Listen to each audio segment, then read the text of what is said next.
Salve pessoal! Eu espero que vocês estejam tendo uma boa noite e eu espero também que vocês estejam prontos para seguir aqui comigo em mais uma noite de relatos. E bom, eu tenho certeza que ainda alguns de vocês vão estar reclamando por causa da voz da narração, mas isso também já está sendo resolvido, como eu prometi para vocês aqui num vídeo anterior. É só uma questão de tempo até que a gente normalize todo o conteúdo de novo, como já era no canal antigo, tá certo? Para quem ainda não me conhece, eu sou o Henrique, criador do Relatos Sobrenaturais Reais, e esse canal foi feito para narrar as histórias de vocês, desde que elas sejam reais. Então continue mandando pra gente, o e-mail tá aqui na descrição do vídeo, e vamos lá então, sem mais enrolações.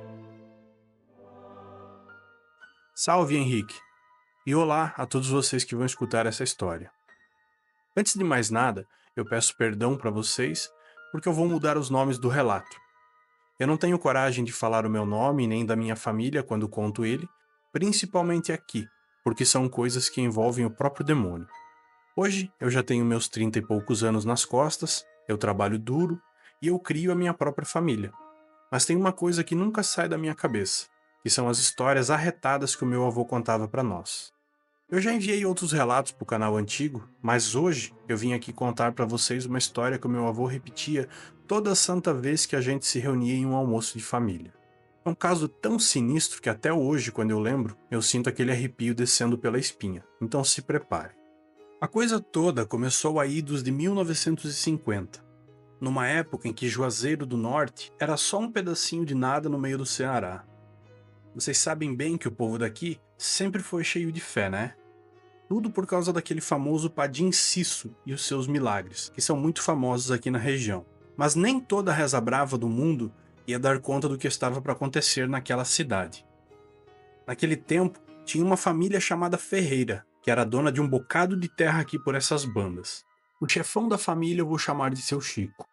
Ele era um sujeito feio demais e nojento para mais de metro. O cabra tinha um bigodão que parecia uma vassoura e uns olhinhos pequenininhos que ficavam o tempo todo calculando o quanto ele podia lucrar em cima disso e daquilo e de todo mundo. Pois bem, acontece que o seu Chico, ele estava de olho gordo nas terras de um velhinho chamado seu Antônio. O coitado do seu Antônio era um caboclo simplesinho desses de interior, que até hoje tem aos montes por aqui, desses que a gente vê e já sabe que é gente boa logo de cara. Ele morava sozinho num sítiozinho perto da cidade, num lugar que era uma belezura só. Tinha até uma nascente que não secava nem quando o sol estava de rachar. Essa história saiu direto da boca de um capataz do seu Chico. Ele não aguentou mais as maldades do velho, um dia surtou e deu com a língua nos dentes. Disse ele que uma noite dessas, que a gente não enxerga nem a ponta do nariz, o seu Chico convidou o tal do seu Antônio para tomar umas bicadas lá na fazenda. Ele encheu tanto o copo do velho até que nenhum dos dois aguentasse mais beber. Quem dirá ir embora sozinho lá da fazenda. Aí quando deu a hora, levou o coitado para um lugar que aqui é conhecido como a Pedra do Pecado. Um bocado de pedra no meio do mato que o povo dizia que era muito assombrado, devido a todas as coisas que o pessoal fazia por lá. Desde jogar lixo até desovar corpo, segundo o meu avô. O que aconteceu lá, só Deus e o capeta sabem. Mas o fato é que o seu Antônio sumiu que nem água no deserto. E segundo o moço, o seu Chico tinha voltado de lá cabisbaixo com uma cara inconsolável. Cara de quem provavelmente tinha feito uma besteira e tinha se arrependido. Ou não. Mas o que ele falou também foi que de lá pra frente, a casa dos Ferreiras tinha virado um verdadeiro inferno. Diziam coisas que naquela época a gente não tinha nem como acreditar, segundo meu avô contava. Coisas do tipo como objetos que mudavam de lugar sozinhos, passos nos corredores vazios e de noite todo mundo na casa ouvia vozes chamando pelo nome deles. Não importava quem era, se era parente ou empregado, todo mundo ouvia. Era de lascar o cano. Mas deixa eu contar direito para vocês como é que a coisa foi ficando cada vez mais cabeluda. Num dia, a dona Francisca estava na cozinha fazendo um café. Ela botou a chaleira no fogão e foi pegar o pó de café no armário. Só que quando ela virou as costas, ouviu um barulho estranho. Olhou para trás e quase caiu dura no chão, porque a chaleira estava transbordando água em cima do fogão, como se estivesse embaixo de uma torneira que ficava ligada sem parar. No outro dia, o seu Chico estava sentado na varanda, fumando aquele cigarrinho de palha que era de costume, e olhando para a terra com aquela cara de quem está com a consciência mais pesada do que chumbo. E foi quando de repente a cadeira do lado dele começou a se mexer sozinha. Ela balançou para um lado, balançou para o outro, até que se estatelou no chão, quebrando até o encosto dela. Isso quem contou já foi um dos empregados da fazenda. Empregado é gente como a gente, né? A fofoca rola solta entre os funcionários, todo mundo sabe disso. A Maria era então a maior coitada da história, era a que mais sofria. Uma noite, ela estava deitada na cama tentando dormir, quando começou a ouvir um choro de criança vindo do corredor. Era um choro tão triste que era de partir o coração. A moça, tremendo mais do que vara verde, se tascou debaixo da coberta e nem respirava direito. Disse ela que o choro aumentava cada vez mais, até que uma hora ela começou a gritar, e os gritos eram tão altos que logo estava parecendo uma briga de gato ou um gato morrendo. Antes que o dia amanhecia, assim que o griteiro parou, a Mariazinha pegou tudo suas coisas e foi embora. Não voltou nem para receber o resto do mês que ela tinha trabalhado. Quando o tal do capataz foi atrás dela para ver o que houve, foi ela mesma que contou toda essa história para ele, e ele, naturalmente, para todo mundo. E então as coisas foram piorando um dia atrás do outro, segundo ele. O leite azedava assim que era tirado da vaca, as galinhas pararam de botar, a plantação murchava da noite para o dia, era como se uma maldição tivesse caído sobre tudo que os Ferreira tocavam. Eu acho que os piores relatos começaram então, depois de uma noite que o seu Chico acordou de repente. Disse ele que sentia um peso no peito e quando abriu os olhos quase morreu do coração. Tinha uma figura escura sentada em cima dele, que tinha uns olhos vermelhos que brilhavam que nem brasa, ou pelo menos era assim que ele contou para o pessoal da fazenda no outro dia. Disse que a coisa abriu a boca e saiu uma voz que parecia que vinha do fundo do inferno, dizendo: "Você me deve, Chico Ferreira, e agora eu vim cobrar." Dizem que ele gritou tão alto que acordou a casa toda. E quando acenderam as luzes, a figura tinha sumido, mas deixou um cheiro de terra misturado com um cheiro de coisa podre no ar. Tiveram que ficar dias com a casa inteira aberta e ninguém conseguia nem comer por causa daquele fedor dentro de casa. E foi a partir daí que os Ferreiras parece que não aguentaram mais. No outro dia eles foram atrás do padre da comunidade. Contaram tudo nos detalhes, tremendo que nem vara verde, e o padre ouviu tudo com uma cara tão séria que dava medo, mas quando terminaram ficou quieto por um bom tempo, como se estivesse conversando com os santos dele lá no céu. Foi aí então que ele contou aquela história do espírito ruim que estava atrás das 12 almas. Disse que esse trem era mais antigo do que o próprio tempo, um demônio que há séculos vagava pelo sertão, fazendo acordos com gente ambiciosa e depois cobrando o preço em almas inocentes. Para quem não sabe, essas 12 almas, elas eram espíritos de gente penada, que foram pessoas que cometeram pecados gigantes durante a vida e que não conseguiam descansar depois da morte.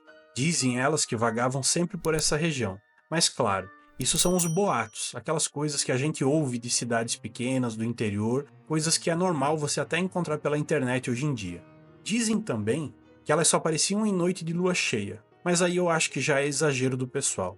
A alma não é lobisomem, na minha opinião, mas enfim.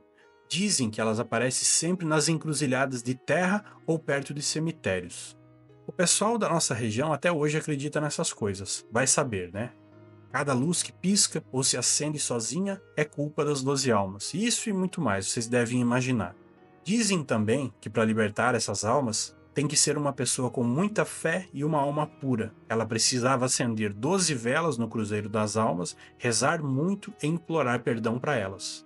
Mas que ao mesmo tempo, aquele que prendeu as almas aqui não ia gostar, e ia cair matando em cima da pessoa de boa alma que tentasse tirar os brinquedos dele. Por causa dessas histórias daqui, existem pessoas católicas aqui mesmo que tentaram, mas nenhuma delas conseguiu ir até o fim. Teve gente até que ficou perturbada pro resto da vida por causa disso. Para quem não acredita, pode procurar na internet essa história das 12 almas que é muito famosa. Mas enfim, deixa eu voltar para a parte do padre. Então o padre continuou a história. Isso que está acontecendo com vocês é coisa de treva, e das trevas bravas. Esse demônio, ele é que nem uma onça faminta. Quanto mais almas ele pega, mais forte ele fica e mais alma ele vai querer. Essas tinham sido as palavras do padre segundo a dona Francisca. O padre tinha pego o terço, a bíbliazinha embaixo do braço e um vidro de água benta e foi com os Ferreiras para a casa dele. Segundo todo mundo conta naquelas épocas, isso de o padre chegar e visitar a casa, benzer a casa e a família era muito comum. Então quando chegaram lá, disseram que o ar parecia tão pesado, como se tivesse uma nuvem pairando sobre a casa, que sem esperar mais nada, para surpresa daquela turma toda, o padre começou a fazer um exorcismo na sala.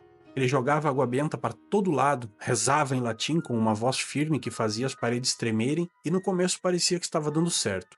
Eu mesmo até hoje me pergunto se esses detalhes assim não estavam exagerados. Mas na verdade era disso que a gente gostava, essas boas e velhas histórias aí cheias de detalhes. O meu avô contava que quando a Dona Francisca contava sobre essas coisas, sempre que chegava nessa parte, ela começava a tremer que nem uma vara e se debulhava no choro que nem uma coitada. Chegava a dar pena, porque parece que foi aí que o bicho começou a pegar de verdade. Enquanto o padre fazia aquele ritual que parecia até uma novela, de repente bateu um vendaval tão forte como se estivesse no meio de uma tormenta. Era a janela batendo com força, luz piscando e voltando, tinha até barulho de telha voando de cima da casa e espatifando no chão. Tinha virado uma loucura. A mulher contava que teve gente que até se mijou ali mesmo no lugar. E os murmúrios, meu Deus, começaram baixinho como se tivesse um monte de gente sussurrando ao mesmo tempo e aos poucos foram ficando mais alto, até que viraram aqueles tipos de gritos que a Mariazinha tinha contado antes. Chegou uma hora que parecia ter mais de uma dúzia de gatos brigando ali mesmo, tamanho era o barulho. Realmente insuportável, e dava para ouvir o nome de um monte de gente da cidade sendo chamado. Pior era que alguma dessas pessoas já tinham morrido fazia muito tempo, todo mundo sabia.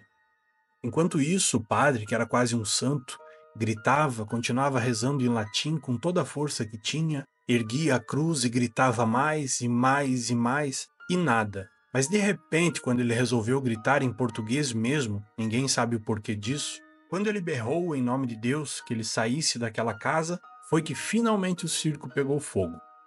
Um silêncio pesado caiu sobre tudo que tinha ali, como se o ar tivesse congelado tudo. E aí saiu do nada uma coisa preta. Era mais escura do que um breu que parecia fumaça e ao mesmo tempo tinha uma forma estranha. O seu Chico, nessa hora, dizem que não sabia se ria ou se chorava. Ria porque no dia ninguém acreditou nele, mas chorava porque aquele diabo tinha voltado. Então, na próxima vez que a luz piscou, foi a vez do padre levar a pior. Ouviram primeiro um grito de cortar o coração e depois simplesmente nada. Quando conseguiram acender uma vela, cadê o tal do padre? Ele tinha simplesmente sumido, deixando para trás só o crucifixo caído no chão. O terror foi tanto que os Ferreiras saíram correndo daquela casa na mesma hora. Eles nem olharam para trás. Deixaram tudo. Eram roupas, móveis, até o dinheiro que tinham guardado naquelas caixinhas que os velhos tinham mania de fazer, eles tinham deixado para trás. Sumiram no mundo e nunca mais ninguém ouviu falar nem uma sombra deles por essas bandas. Até que muitos anos depois, a Dona Francisca foi vista numa festa de Natal.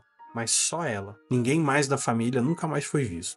No dia seguinte, a notícia da sumição do padre caiu que nem uma bomba aqui em Juazeiro.